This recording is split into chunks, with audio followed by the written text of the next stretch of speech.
राहुल जी किया था, तेजस्वी जी को भी किया था, लगभग मैम को भी किया था, राबड़ी देवी मैम को, फिर तेजस्वी जी की जो मैडम है वाइफ है राजश्री मैम, उनको भी लगभग सारे लोगों को ट्रीटमेंट किया था। तो उनको पता था कि ट्रीटमेंट क्या है। फोन आया था उनको कि लगा था कि तुम ही आवा तारे साहब बीमारी ठीक। तो फिर हम यहाँ से पटना से दिल्ली गए, एम्स में मिले। तो बोला कि सर थोड़ा सा पेन होगा, बर्दाश्त करेंगे क्या? हाँ कर ले, कोई बात वो स्लिंग लगा के ऐसे रखे थे, मैं किया, थोड़ा सा दर्द हुआ उस समय। फिर सेकंड डे तो फिर वो रूम छोड़कर भी चले गए अपने शादी के बाद। नमस्कार, आप देख रहे हैं प्रभात खबर और मैं योगेश कुमार। बचपन में अगर आपका ताल्लुकात गांव देहात से रहा होगा तो अक्सर ये सुनने को आपको मिला होगा कि हड्डी पड़का देना है, नस सीधा कर देना है, या इस तरह के अन्य जुमले और जो हमारी पुरानी विधि थी चिकित्सा की, उससे आपको दो चार होना रहा होगा, उससे ताल्लुकात हुआ होगा। लेकिन धीरे धीरे ये पुरानी बातें हुई और अब इसे लोग भूल गए।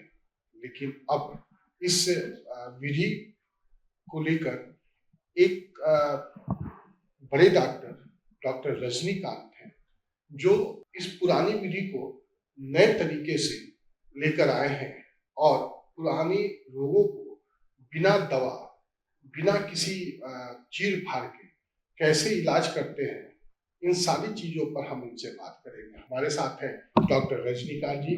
नमस्कार सर, आपका स्वागत है प्रभात खबर के इस कार्यक्रम में। डॉक्टर साहब, आप क्या करते हैं? जैसे हड्डी देखते हैं कि हड्डी घिस दिए और वो ठीक हो गया, या फिर गर्दन वर्टिब्रा होता है। अच्छा, इसके बीच के जो होता है वो जब तक वो स्पाइनल कॉर्ड होता है। अब देखिए होंगे, कहीं सुने होंगे कि गर्दन की नसें दब रही है, कमर की नसें दब रही है, उसके कारण चक्कर आ रहा है, सर में मतलब दर्द हो रहा है, हाथों में झंझनाहट हो रहा है, पैरों में सूनापन पड़ रहा है, बहुत प्रकार की बातें होती हैं दर्द से रिलेटेड। तो उससे क्या है कि जब हम लोग लॉन्ग सिटिंग बैठते हैं, कहीं बैठ पोस्चर में टेढ़ा मेढ़ा बैठते हैं, टेढ़ा सोते हैं, तो हमारा ये वर्टिब्रा क्या है, रोटेट हो जाता है। अच्छा, जैसे रोटेट होता है तो इधर का ब्लड वेसल्स क्या होता है, कंप्रेस्ड हो जाता है। जब कंप्रेस्ड होगा तो ब्लड फ्लो नॉर्मल नहीं होगा बॉडी में, तो जो पार्ट में वो ब्लड सप्लाई जाता होगा वो पार्ट क्या होगा, कमजोर होने लगेगा, दर्द के रूप में सिम्टम आने लगेगा। तो हमारा क्या है कि मिस अलाइन जो अपने जगह पे नहीं है, तो पुनः हम लोग उसको अपने अवस्था में लाते हैं, उसको फिर से रिसेट करके रियलाइन कर देते हैं। जैसे ही रियलाइन होता है, ये पूरा का पूरा ब्लड सर्कुलेशन नॉर्मल हो जाता है और वो जो पार्ट होता है सही होने लगता है। चाहे वो सर दर्द हो, चाहे आंखों में जलन हो, चाहे चक्कर आना हो, पेट में दर्द हो, चक्कर आ रहा है, या कंधे में दर्द हो रहा है, संजनाहट हो रहा है, तो बहुत प्रकार के करीब 150 से 200 बीमारियों को हम लोग ठीक कर सकते हैं केवल रीढ़ की हड्डी को सही करके। ये कहावत है मेरे में कि रीढ़ की हड्डी की सही आकार स्वस्थ जीवन का आधार है। ये आपका देख रहे हैं, अंदर की तरफ है, फिर बाहर की तरफ, फिर अंदर की तरफ, फिर बाहर की तरफ। किसी किसी को आप देखेंगे ये स्ट्रेट हो जाएगा, ये स्ट्रेट हो जाएगा, तो ब्लड वेसल्स ऐसे ही कंप्रेस होने लगेंगे। देखा जाए तो एक अल्टरनेटिव मेडिसिन के तहत आता है, इसमें कोई भी इक्विपमेंट जो है ट्रीटमेंट के लिए यूज नहीं किया जाता है। जैसे इक्विपमेंट में कुछ कुछ होता है, गन वगैरह, कैरोप्रैक्टिक गन, कुछ इलेक्ट्रोमोडलिटीज उसको यूज करते हैं, लेकिन ना तो चीरापा, ना तो कोई सर्जरी, और ना ही किसी प्रकार की मेडिसिन रेयर केस में चलता है। अगर जो पेशेंट का मिनरल्स विटामिन्स कमी हो, D3, B12, कैल्शियम, तो उस कंडीशन में चलता है, अदरवाइज नहीं। तो हमारा जो विधा है इसको कैरोप्रैक्टिक कहते हैं। कैरोप्रैक्टिक का मतलब होता है हिंदी हार्ड एंड पैर। हार्ड मीन्स हड्डी, पैर मीन्स डॉक्टर। और उसके बाद इसको आते हैं तो ये आता है रीढ़ की हड्डियों को हाथों के द्वारा प्रेस करके रोगों को समन करना, इट मीन्स कैरोप्रैक्टिक। क्योंकि हमारा आप सुने होंगे रीढ़ की हड्डी मतलब स्ट्रॉन्ग पॉइंट, रीढ़ की हड्डी थोड़ी बहुत मिसलाइन होती है तो बहुत सारे सिम्टम आने लगता है। तो हम लोग इसको मेंटेन रखेंगे तो बिल्कुल ठीक रहेगा। और ये जो विधा जो है आज भले ही पूरी दुनिया में यूज हो रहा है, लेकिन आप लोग को याद होगा भगवान श्री कृष्ण के बारे में मैं बता रहा हूँ। एक कंस की नगरी में कुब्जा नाम की लेडी रहती थी, औरत थी कुब्जा नाम, जो कुबड़ी थी उसको लोग कुब्जा कुब्जा बोलता था। जो फर्स्ट टाइम क्या है कि भगवान श्री कृष्ण ने उनके पैरों पर हाथ रख कर ठुड्डे को उठा करके उनको सीधा किया था। तो मैं तो मानता हूँ अपने आप को कि मैं वहीं से सारा कुछ सीखा जाना। उसके बाद जो भी हमारी फिजियोथेरेपी बिहार से हुई, ऑस्टियोपैथिक कनाडा इंस्टीट्यूशन से हुआ, और कैरोप्रैक्टिक जो है डिप्लोमा, मास्टर डिप्लोमा स्वीडन से हुआ। इसके बाद निरंतर प्रयास करता रहा कि मैं क्या नया कर सकता हूँ जो पेशेंट को ज़्यादा लाभ मिले और वो बिना मेडिसिन खाए, बिना कुछ कराए ठीक हो जाए। क्योंकि हमारे पास पेशेंट वही आते हैं जो सारे जगहों से थक जाते हैं, और अधिकतर जो भी वो मेरा कोशिश यही रहता है कि मैं जितना सारा मेरा अपना है 100% पेशेंट को दूँ और ठीक करूँ, और लगभग सब लोग ठीक भी होते हैं। तो ये सब सारी ये विधा है कैरोप्रैक्टिक, और इससे ट्रीटमेंट होता है। सर ये वेब डेवलपर से और प्रैक्टिस सफर कैसे अचानक कन्वर्ट को दोनों में कुछ सामंजस्य नहीं है। एकदम देखिए क्या है कि रहने वाला मैं बिहार का ही हूँ। आरा एक जगह है भोजपुर डिस्ट्रिक्ट, जहाँ एक बेगमपुर मोहल्ला है, वहाँ का मैं हूँ। वो छोटे से गांव से हूँ, जो कि 10 साल पहले बहुत सारी वहाँ पे सुविधाएं नहीं थी, लेकिन अभी तो बहुत सुविधा हो गई। वहाँ से मैं हूँ, और ये मेरे अंदर जो एक्टिविटी था बाई बर्थ की था बचपन से। मैं जब 7-8 साल का था तभी इन सभी लोगों को अपने फ्रेंड सर्कल में किसी को चोट पहुंचाया ठीक कर देता था। फिर उसके बाद जैसे ही एज बढ़ते गए, पहले मेरे गांव जानता था, फिर शहर जानने लगा, फिर डिस्ट्रिक्ट जानने लगा। मतलब मैट्रिक 12th के बाद ही लगभग मुझे पूरा भोजपुर डिस्ट्रिक्ट जानने लगा। लगभग जो भी पेन हो मेरे पास आता था, ट्रीटमेंट कराता था ज़्यादा। मुझे लगा कि इसमें कर क्या सकते हैं। लोअर मिडिल फैमिली से था, मुझे उतना आइडिया था नहीं कि क्या करना है। फिर मुझे किसी ने गाइड किया कि तुम फिजियोथेरेपी की पढ़ाई करो। तो 10+2 के बाद मैंने फिजियोथेरेपी की पढ़ाई की। उस समय अपना फिजियोथेरेपी जैसे कंप्लीट हुआ तो उस बीच में अपना पेशेंट देखना, हॉस्पिटल जाना, ये सब सारा चीज़ हुआ। उसके बाद क्या कर सकते हैं, तो उसके बाद में फिर जब कंप्लीट हुआ पढ़ाई, उसके बाद मैंने ये यूट्यूब पे वीडियो पोस्ट कर दिया, देखते हैं क्या करते हैं। जो अपना ट्रीटमेंट की वीडियो पोस्ट कर दी, 2-4-5 लाइक्स कमेंट ये सब आने लगे। तो मुझे लगा कि चलो भाई, इस समय बहुत सारे मतलब इधर सुनना पड़ा लोगों को भी डॉक्टर से यूट्यूबर बने। ये सब इसको भी सामना करना पड़ा, लेकिन देखते देखते 2-4-6 महीने में ही हमारा यूट्यूब चैनल बहुत ग्रो कर गया। जो कंटेंट थे वो उस टाइप के ग्रो कर गया। मुझे कॉल्स आने लगे मुंबई से, दिल्ली से, हर जगह से। मैं मुंबई विजिट भी किया, वहाँ पेशेंट भी आए, ठीक भी हुए। तो मुझे बार बार वहाँ रिक्वेस्ट किया उन लोगों ने, आप विजिट करें, क्योंकि बिहार के लिए ये मतलब कोई नया चीज़ नहीं था, और बिहार के लोग थोड़ा समझ नहीं पाते कि ट्रीटमेंट क्या है। तो बिहार में मेरा सेंटर था सबसे पहले, बेंगलुरु में ही, लेकिन बाहर के लोग पटना आते थे। पटना के लोग बहुत कम आते थे, लेकिन अभी क्या है कि बिहार में इतनी जागरूकता हो गई है कि अब बिहार से फुर्सत नहीं है मुझे। तो ये सब सारी चीज़ें हैं। उसके बाद में जैसे मुझे अब करना क्या है, तो वर्कशॉप वगैरह जितने भी इंटरनेशनल डॉक्टर थे 2-4 महीना अटेंड किया, तो मैं देखा कि जो पढ़ा रहे हैं मुझे पहले से पता है, जो एडजस्टमेंट सिखा रहे हैं मुझे पहले से पता है। बस ज़रूरत है तो क्या, बस एक सर्टिफिकेट की और एक यूनिवर्सिटी। मैं फिर उसके बाद में क्या करूँ आइडिया उतना था नहीं। फिर मेरा कनाडा का इंस्टीट्यूशन था, उसमें ऑस्टियोपैथी में ऑल ओवर इंडिया से ही आते हैं, इनफैक्ट आपके आउट ऑफ कंट्री से भी आते हैं।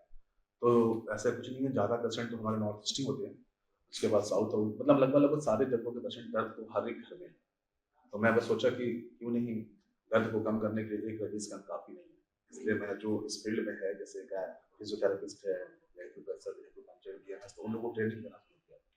अभी तक लगता है इंडिया में मेरे 500+ स्टूडेंट बन चुके हैं, जो कि इंडिया के हर एक जगह पे, वो जहाँ पे अवेलेबल नहीं हो वहाँ अवेलेबल होकर लोगों को ट्रीटमेंट दे रहे हैं। सर ये ट्रीटमेंट जो शुरू किए तो आपको कई तरह का विरोध का भी सामना करना पड़ा होगा, या फिर लोग बोल रहे होंगे ये, क्योंकि जो आप विधि अपनाए ये हमारे पुरखों लोग जो है बहुत पहले से अपनाते आ रहे हैं, और किसी कारण से ये छूट गया था, या कहीं हम उसको छोड़कर नई भी चीजों पे आ गए थे, लेकिन आपने उसको लाकर और जटिल बीमारियों को दूर कर रहे हैं। तो ये एक जो अंदर चलता है पॉलिटिक्स, क्या उस पॉलिटिक्स के शिकार होना? पॉलिटिक्स के शिकार तो देखिए, अगर आप कुछ भी अच्छा काम करेंगे तो आपके लेग पुलिंग करने वाले 10 लोग मिलेंगे। उसमें क्या है कि आपको गलत कामों से बचना है, नहीं तो आपको फंसाने वाले बहुत प्रकार के लोग।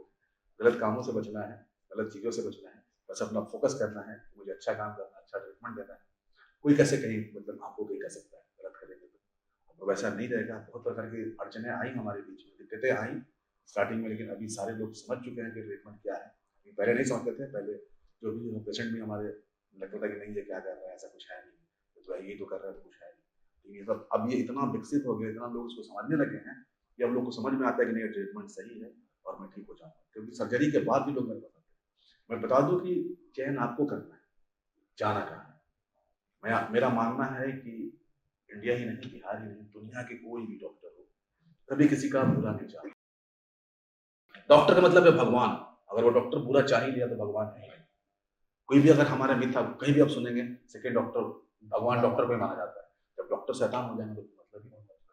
तो हमें तो चाहूंगा कि अगर कोई भी डॉक्टर अगर अच्छा काम कर रहा है तो उसको सपोर्ट कीजिए, चाहे मैं हूँ चाहे कोई भी हो। अगर वो अच्छा कर रहा है, लोगों को भला कर रहा है, उसको सपोर्ट कीजिए, ना कि उसको नीचे पैर कीजिए। तो मैं बताता हूँ कि हमारा जो ट्रीटमेंट है बिल्कुल अल्टरनेटिव मेडिसिन, इसमें कोई दवा नहीं, कोई सर्जरी नहीं।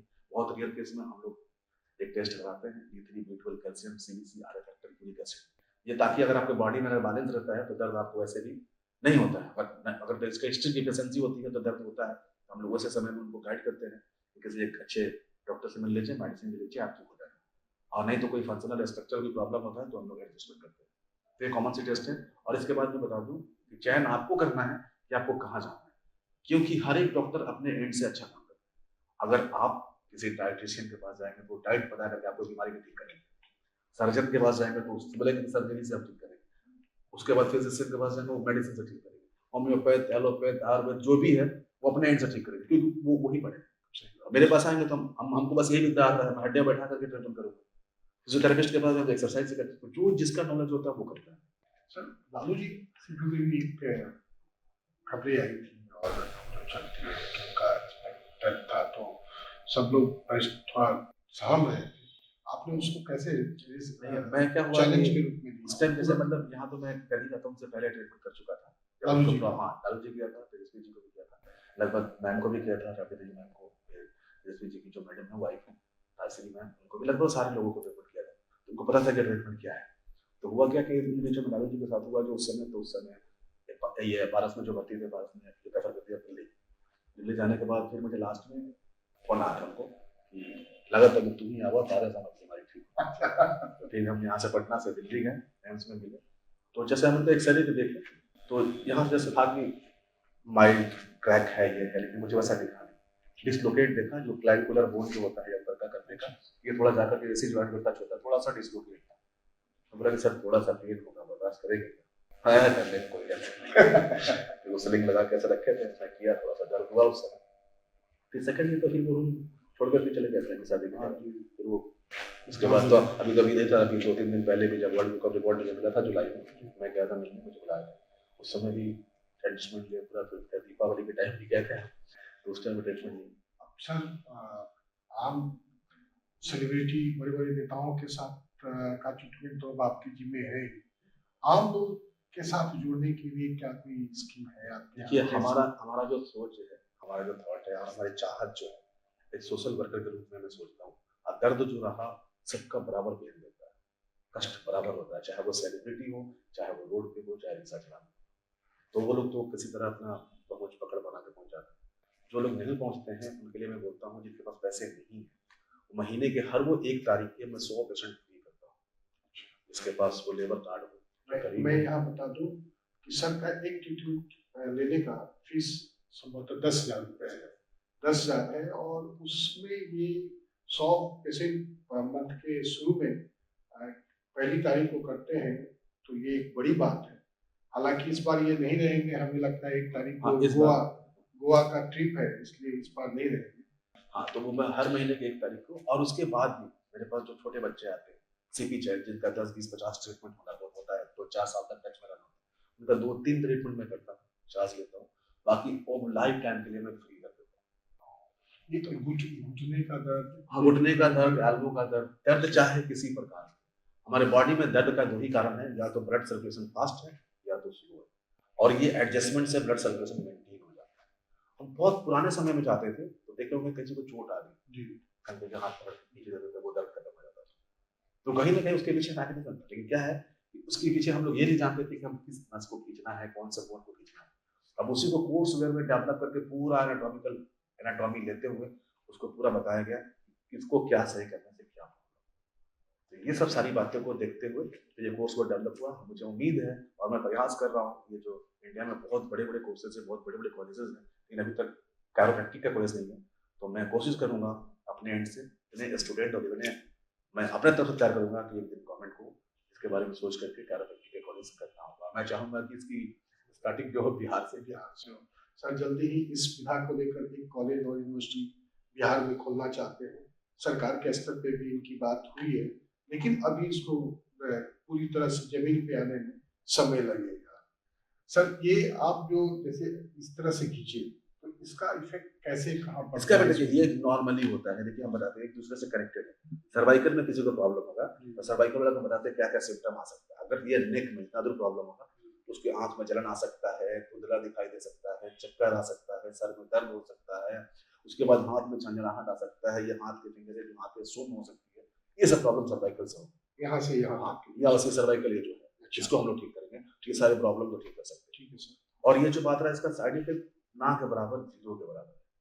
जो आपके ऊपर कुछ कुछ ब्लेम आते हैं कि हम किए और 5 दिन या 1 महीना या 2 महीना के बाद हमें कुछ प्रॉब्लम हुआ, तो उसका नहीं, 2 में देखिए 2 महीने बाद, 5 महीना बाद, 2 दिन बाद या 2 घंटा बाद किसी को प्रॉब्लम हो सकता है। मेरे ट्रीटमेंट अगर किसी को साइड इफेक्ट होता है, मैं दूं या दुनिया में कोई भी कैरोप्रैक्टर, एट ए टाइम होगा, उसी समय होगा, उसी समय होगा, बाद में होने का कोई चांसेस नहीं है। अभी आप एक न्यूज आप पढ़े होंगे, अलीगढ़ में एक हुआ था, तो आए वो ट्रीटमेंट लिए, उसी समय सडन उनको लकवा मार दिया और पेट पे चले गए सडन। ये नहीं कि हम आज ट्रीटमेंट किया 1 महीना बाद हो गया। ये लाइफ स्टाइल डिजीज है। अगर हम टेढ़े बैठ करके अपने बॉडी को टेढ़ा किए, हम इसको सीधा करके मेंटेन करके भेजे, फिर आप जाकर के 2 महीने बाद टेढ़ा ही बैठेंगे, तो फिर वो ठीक कैसे होगा? हमारा काम क्या है? बीमारी कम ठीक करना, लोगों को काउंसलिंग ज्यादा करना। ये प्रॉब्लम आपको इससे हो रहा है, दोबारा ये नहीं करना है। अब जो इंसान 10-10 घंटा बैठ के कंप्यूटर पे काम करे, कमर का नष्ट करेगा। हम लोग हम कहते हैं कि एक पोस्चर में कंटिन्यू नहीं रहना है, थोड़ा 1 घंटा हो, थोड़ा 1 मिनट का वॉक कर लीजिए, फिर बैठिए। चाहे मान लें कोई हमारे बैंकर्स हैं या सॉफ्टवेयर इंजीनियर्स हैं, तो 8-8 घंटा 10-10 घंटा बैठ के काम करते हैं प्रेशर में, वो कहीं ना कहीं इफेक्ट अभी 2-4 साल के बाद देखेंगे गर्दन में दर्द, कमर में दर्द आना शुरू हो जाता है। तो ये सब है। और आज के डेट में डेली लाइफ में लोग अपना एक्सरसाइज को भूल गया है। तो थोड़ी बहुत क्या है कि सुबह में कम से कम एटलीस्ट 30 मिनट्स अपने अपने आप पे ध्यान दीजिए, योगा, मेडिटेशन, वॉकिंग, जॉगिंग, कुछ भी हो, ये करना चाहिए। इससे हमारे बॉडी की जो मेंटेनेंस है, चाहे हार्ट हो, किडनी हो, लीवर हो, सारी जगह ब्लड फ्लो नॉर्मल होता है और फिट रहता है। तो ये बिल्कुल छोड़ दिए। बच्चों को भी देखेंगे आजकल तो इंडोर गेम, मोबाइल में दुनिया आ गया है, आउटडोर गेम बिल्कुल बंद है। तो देखेंगे छोटे छोटे बच्चे के आंख पे चश्मे लग जाना, सर दर्द होना, क्या है सब ये। अभी भी इनका सिटिंग पोजीशन में ये मैं चेक कर रहा हूँ, जो ऑसिपिटल बोन होता है, टेम्पोरल, हमारे जो ब्रेन का पास है, ये टेम्पोरल जो बोन होता है, इसके बगल में occipital C1, C2, C3, C4, C5, C6, C7 cervical में 7 हड्डियां होती हैं। इसके कारण अगर कहीं जो C1, C2 में दर्द है, पेशेंट को क्या है, सर में दर्द आएगा, नींद नहीं आएगा, बेचैनी होगा, हाथ में चिकनाहट होगा, चक्कर आएगा। जैसे मैं इनका डायग्नोस कर पा रहा हूँ, थोड़ा सा ये राइट ऑसिपिटल टेम्पोरल थोड़ा डाउन है, लेफ्ट साइड, तो इसे क्या है, ये थोड़ा ब्लॉक है। इनको कभी-कभी इधर भारी बनाता है, हाँ सर, अगर इधर ये भारी बनाएगा, तो यहाँ क्या है, इनका C1, C2 और 5 और 6 दोनों जगह दर्द का इसके कारण इनकी क्या स्मॉल फिंगर और ये दोनों फिंगर ना तो हम 2-3 टेक्निक्स एडजस्ट कर सकते हैं। तो रोटेट करके C1, C2 को एडजस्ट कर लो,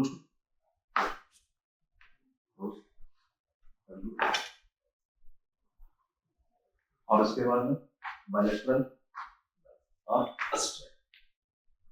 कभी-कभी किसी को फ्रोजन शोल्डर होता है, तो फ्रोजन शोल्डर में हम लोग जैसे कि अभी का रेंज और होता है, जैसे ये होता है रिलैक्स रिलैक्स।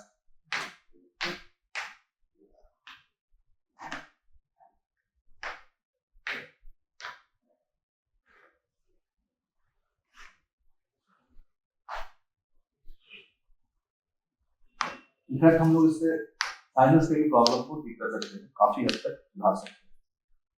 अभी आप सांस लीजिए थोड़ी, सब देख बार थोड़ा सा इनका ये नेजल सर्कल थोड़ा ऐसे लेंगे, एक बार सांस लीजिए थोड़े में, देखिए इसको खराटे है और ये अब सांस हल्का लग रहा है, हल्का लग रहा है। ये सब बहुत सारे हेडेक को एडजस्ट कर सकते हैं। ये किसी को नुकसान क्या पहुंचा सकता है सर?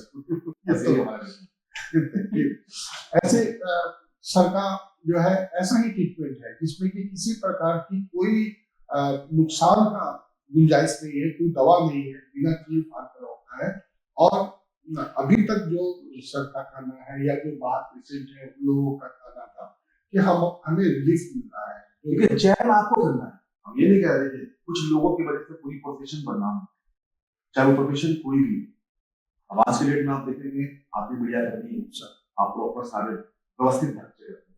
आज के डेट में क्या कोई कैमरा उठा दिया न्यूज रिपोर्टर जी, तो वैसे ही हमारे प्रोफेशन का भी काम आता कुछ नहीं है, बस क्रैक कर दिए ट्रीटमेंट हो, उससे हानि पहुंच सकता है। तो आप लोग थोड़ा ध्यान देंगे अपने हेल्थ को, क्योंकि आप लोग छोटी सी प्रोडक्ट भी लेते हैं, तो आप लोग देखते हैं कि इसका एक्सपायरी कब है। इतने बड़े बॉडी हम किसी के हाथ में दे रहे हैं, ये जानने का हक है वो सामने वाला इसका पढ़ाई किया है, नॉलेज रखता है या नहीं रखता है। अगर आप रखेंगे इतनी सारी बातों को, तो आप हानि होने से बच सकते हैं और फिर ये अपना प्रोफेशन की बदनाम होने से बच सकता है।